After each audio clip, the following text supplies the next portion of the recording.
Hi everyone, I'm Roshan Joshi. So today I'm going to explain task 1 of SRT210. So high level goal dual boot in Windows and Linux OS in VMware. So let's talk about the definition. What is a dual boot system? So if you buy a PC from store, it usually has one operating system. Dual boot system means having two operating systems in a PC. Okay, on turning on the computer, a boot manager program allows choosing of operating system, common combination Windows and Linux. So if you buy a computer, it usually will be iOS or Windows. So for those users who like to use Linux, can download and use it in their PC without losing their Windows. So the pros of having dual boot system is that operating system works practically independent of the other. If, for example, if your Windows got crashed, it won't affect the working. You can use your Linux operating system even though your Windows is crashed. So in compatibility, access to all programs and services and direct access to all your hardware and peripherals, eliminate redundant piece of hardware. Okay, installation process of dual boot system in VM. Okay, first download the ISO file for Windows from the Windows official site, Microsoft official website. So I'm just clicking on this one. Okay, loaded. Click on download tool now, so it will download the ISO file. So then you have to configure a Windows VMware. For configuration, the thing that you must look is that it should minimum have 40 GB disk space and 2 GB of RAM. Okay, you can do it with 30 GB disk space also, but the system will be slow. If you have more disk space, it is more good. So you can download the CentOS also, CentOS ISO from the official site also. So just click on CentOS.org. So here click CentOS Linux DVD ISO. So these are the versions of CentOS. You can click this one because this is the latest one. You can choose any of this. That doesn't matter at all. So after installing the Windows 10 VM, just click on that. Select the start. Click on the start button. Right click. Disk management. Here just right click on the C, then shrink volume. It will take some seconds. Okay, here you can enter the amount of memory to be shrinked.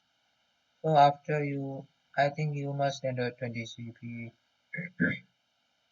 Okay, after that you can press shrink. Okay, then it will be done. Then there will be unallocated space created like this. Okay. Okay, then the next step is that you have to power off your PC and right click on your Windows 10, Windows 64, then go to settings, then click on cd/dvd setup, then click use ISO image file and click on browse and just select the CentOS that you have ISO file that you have downloaded and click open. Since I have already done, I'm not doing that. Okay, after that just power on your PC, then there will be two options coming. Then it will lead to, I will show you in the PowerPoint since I have already done these steps. I can show it in my PC. So something like this comes, I will enlarge it. So from here you have to select EFI VMware Virtual SATA CD-ROM Drive 1.0 from this window, and you have to click enter. After clicking enter, okay, something like this comes, not exactly this, and in that there will be two options, install CentOS and some other option, I don't remember exactly.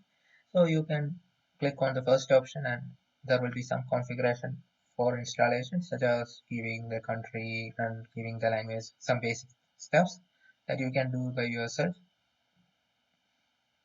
Okay, after installing installation. If you're registered, okay, I will restart my Windows 10 PC now. Okay, it will take some time. Just wait for a few seconds. Okay, this window appears. So here you can select whether you have to proceed with the Linux system or Windows 10 OS.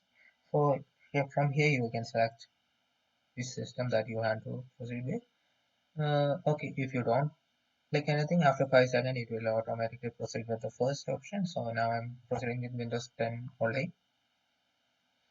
Okay, then that's all about this. Now going to next slide. Windows subsystem for Linux. To create Windows subsystem, first first thing that we have to do is once again,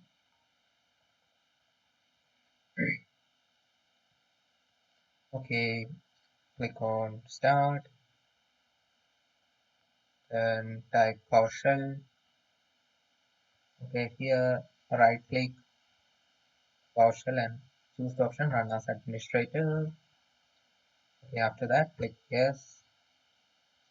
Okay, the PowerShell window comes, and here you have to type the command Enable Windows Option Feature, then online feature name Microsoft Windows Subsystem Linux. Okay, after doing press enter, so this allows you to open the subsystem for Linux in Windows, enables you to open subsystem for Linux.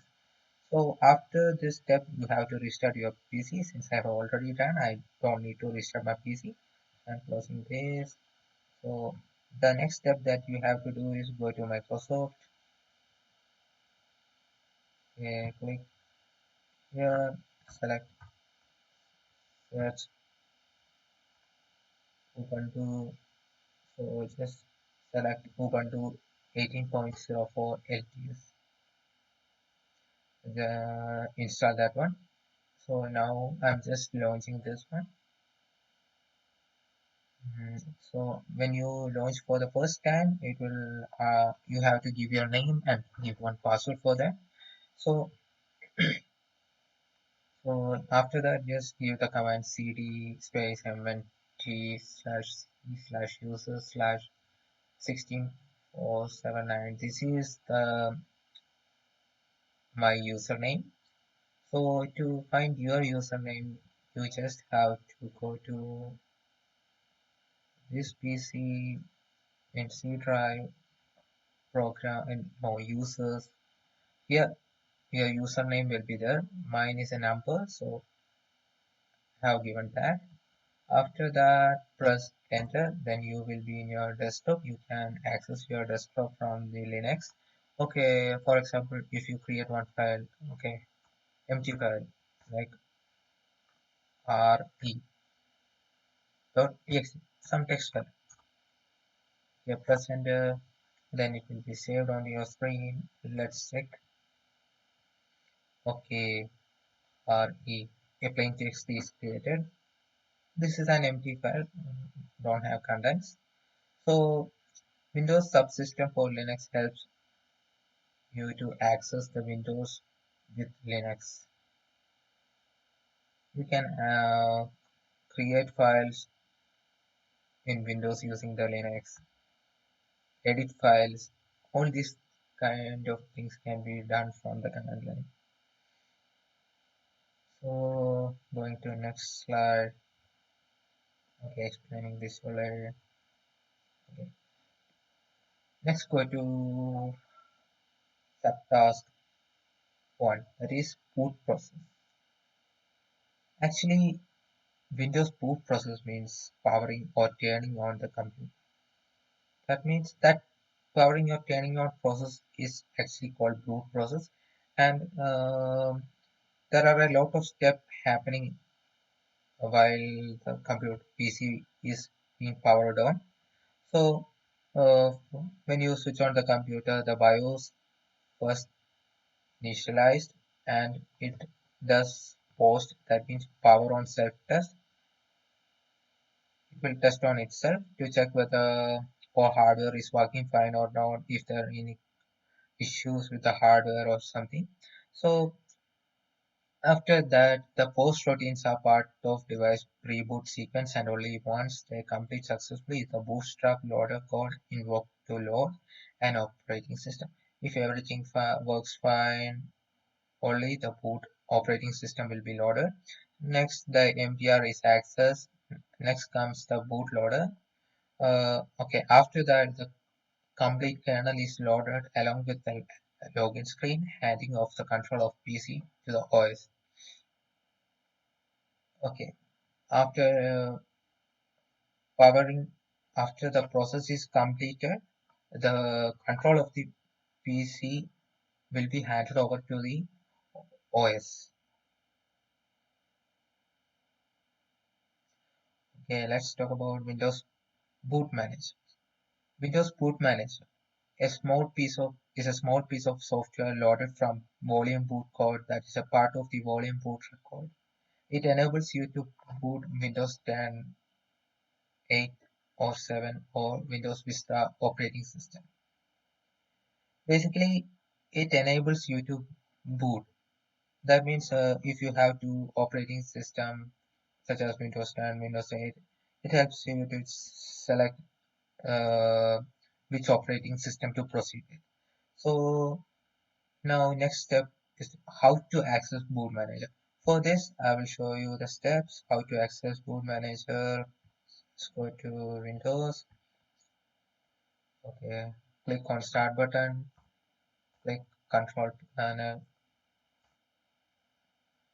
Here, just click on System and Security, Administrative Tools. Here, just select System Configuration. Okay, here it is shown like General Boot Services, Startup Tools. Okay, in boot you can see options like Safe Boot, No UI Boot, Booting, Base Video, OS Boot Information. Here the timeout setting is given. Here you can basically see the services, and in tools you can see the tool name and the description. Okay, okay, going to the next slide. Okay, configure. To see the current configuration of the boot manager, you have to go to command prompt. Take it. Okay, click start button and click command. And then take command prompt. Right click command prompt and run as administrator. Click yes to this and type the command bcd edit. And second, bcd edit and press enter. Okay. Okay, this shows the information about Windows bootloader and Windows Boot Manager, the partitions, then it shows information about the path, okay, then recovery enabled or not, isolated context, yeah, it is yes for that. No, actually shows the current configuration of the boot manager. So proceeding with next, Windows password recovery. This is actually the a simple process. So to do that, just if you now I'm going to log out of my account.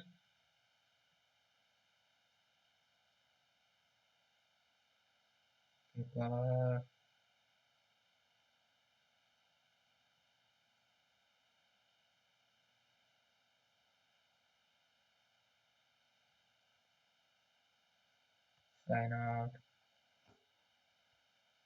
Okay. Okay. If you forgot your password, you can give I forgot my PIN. So it will take a bit time. And here you can write your okay. here uh, you can give forgot password, then it will show like whether you have. Okay, this is happening for me because I have already given my Microsoft account email. So it will if you go forgot my password again, it will show whether you have would you like to get your security code in this mobile number. So I have clicked okay, if you want to get the code, just click on get code, and a security code will be sent to your screen. And if you enter your security code, another window appears. I will show you that window. Okay, another window like this. Here you can reset your password, so you can give the new password and confirm the new password and click OK, and you will be logged in. It's actually a simple process. So dealing with subtask 2, data storage management. So what is data storage management? Okay, data storage management refers to the management of data storage equipments that are used to store the user or computer generated data. So it is a tool or set of processes used by an administrator to keep your data and storage equipment safe. Okay, there are two types of storages, that is local and remote. Local physically related, that means physical mode of storage. So different tools are being used for data storage management, and I will explain one by one. So first one is logical volume management, LVM. LVM is a tool for logical volume management which includes allocating disk, stripping, mirroring, and resizing logical volumes. Okay. It deals with allocating disk, striping, mirroring, and resizing of the logical volumes. With LVM, a hard drive or set of hard drive is allocated to one or more physical volumes. So LVM physical volumes can be placed on other other block devices which might span two or more disks. So to talk about mount, I will show in my VM. Here right click disk management. Here select uh, right click on this unallocated space, then click new simple volume, click next, next. Here you have an option like bound this following empty NTFS folder. Then click on browse and select the drive where you have to mount this drive. So after that click next, next, and click on finish. So the process is done. So to show that, I'm going to select that folder, this piece. Even though the 1 GB is added to this drive, it won't show here in its properties. So just select this one, and here you can see that in new folder 2 it is take properties, then here take properties mounted volume. So here it is showing like this place 103, okay, 984 MB. So this folder is having 984 MB of space, but it is not shown in the C drive. So that's all about mounting. So mounting means combining two folders and giving more volume to that. You can okay, you can um, um, for example, if your E drive has 18 GB of memory, you can add one more 18 GB of memory to that E drive by the process of mounting, but it won't be showed in the properties of that E drive, but the folder will be having that space. Okay, let's talk about diskpart. Diskpart is a command line utility used to manipulate disk partition in all versions of Windows. Users can type diskpart command directly to configure storage or script diskpart to perform multiple commands via a text file script. So diskpart is actually used for partitioning and all kind of stuff. So I will show you here. Just click on start, type command prompt, click on command prompt. Here we type diskpart and press enter. So it will be asking, do you want to allow this app to make changes? Yeah, click yes for that. Okay, now we are in diskpart and you can okay type list partition. Okay, first you have to select one disk.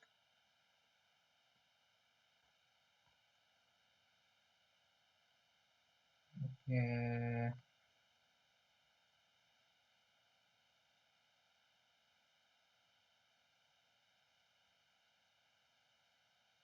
so I am not having much any other disk. So after selecting the disk, you can give list partition. So it will show you the partitions of that disk. So it is actually used for showing doing partitions. So next I will talk about fdisk. So fdisk for computer file system, fdisk is a command line utility that provides disk partitioning functions. It allows you to create a maximum of four no partition primary partition and number of logical partitions based on size of the hard disk you have in your system. So fdisk usually done in Linux and it's like MPR, same as that of MPR. Can have four primary partitions and can extend have logical extended partitions. So if I type 1 second, let me take Ubuntu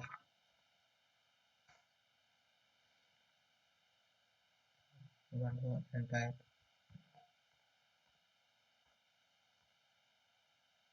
sorry, let me take Ubuntu,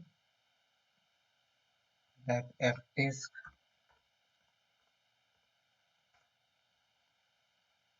sorry, this uh, you can see the options. So from here, if you type B, it will show the physical and logical sector size. Okay, if you type ftext space S, then it will specify the number of sectors per track. So moving on to the next, parted. Parted is a famous command line tool that allows you to easily manage hard disk partitions. It can help you add, delete, shrink, and extend disk partition along with the file system location. It's actually like diskpart, so it is actually a command line tool in Linux. So if you have to add, delete, or shrink and extend disk partitions, you can use these commands. So next is the format command. So for that, I'm taking this. If you have to format any drive, so I'm going to take disk management. Here it is written like no, here it's option like format. So I'm doing a format. Here you can select the file system. In which you have to format.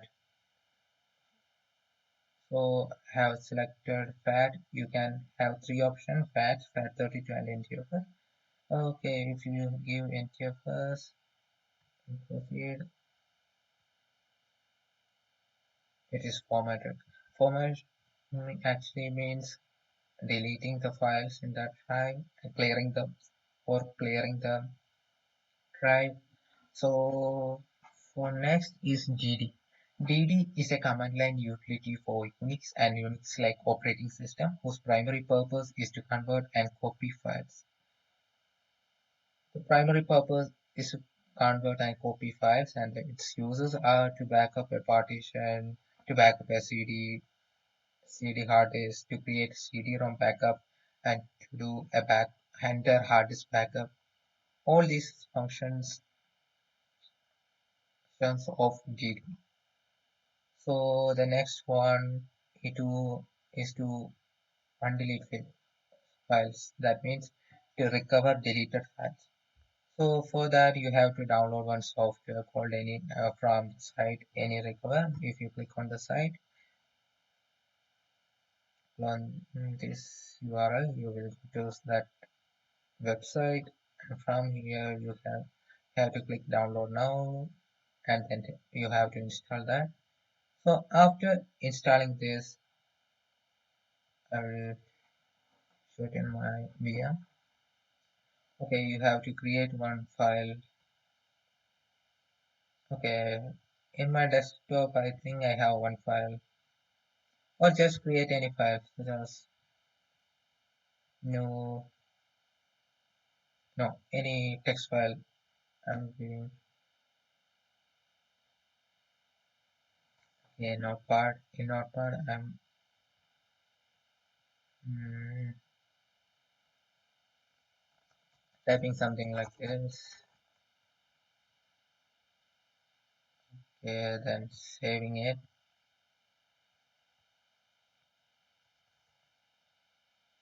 Saving it in desktop.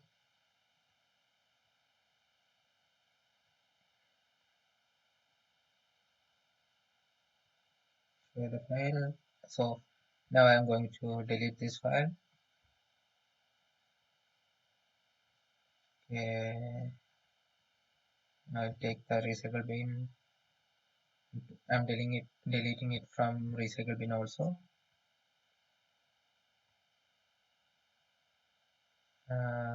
Then take that software, AnyRecover. Okay, my phone AnyRecover. So select that one. Click yes for that.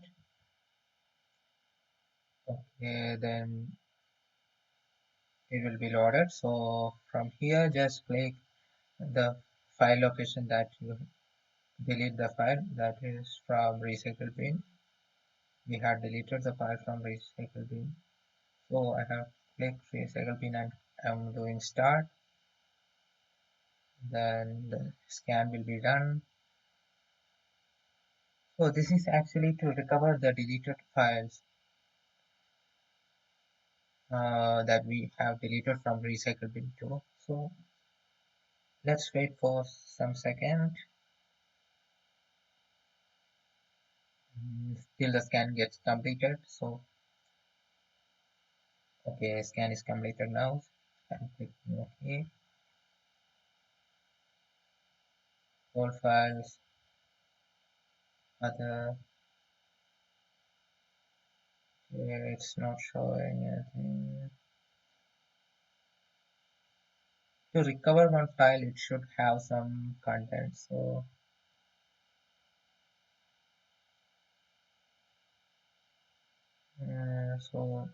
I'm choosing this one, placing it here.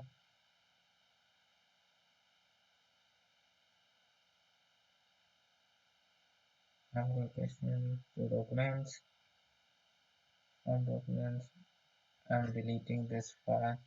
This file has some content, so I'm selecting this one. Control C. Sorry, delete. recycle bin also I'm going to delete. Yes, now I'm going to select the software again. Add my phone. Click yes. Okay, click recycle bin. Let's start. From this, the thing is that the file that you have to recover should have some contents. So now after complete, I will show condition.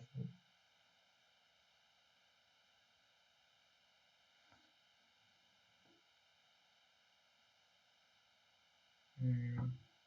Okay, the process is scan is complete. Here, select document, double click on document txt. Now you can see the file. So just double click again on the file, then click recover, continue trial. And the place where you have to recover. So I am giving desktop and then click OK. Okay, now the file is recovered. Okay, okay, this is all about the lecture. So you have finished. So thank you and have a I wish you guys have a nice day.